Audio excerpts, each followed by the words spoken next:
Ano ng tagapagsalita, gagalang-galang gender at binibining roller. Hindi ko na po pakahaba ng aking talumpati at marami pa. Joke lang. Una po sa lahat, salamat po sa Panginoon dahil ako po'y binalik niya sa loob ng 6 na buwan. Ako'y wala po dito. Salamat po sa ating pastor at sa 3 anghel na pumunta sa bahay.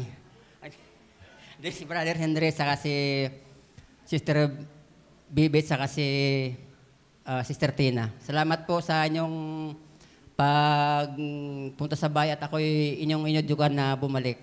At di naman kayo nabigo. Amen. Amen. Amen.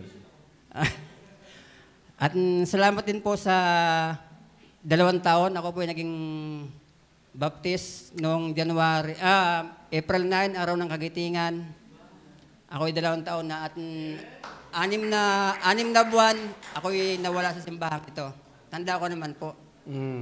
At biyaya po at ako'y binalik dito ng Banal na Espiritu.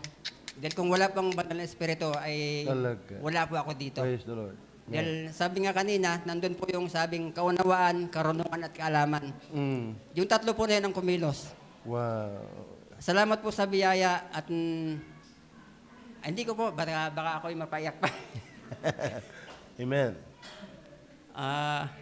Yun lamang po at maraming salamat.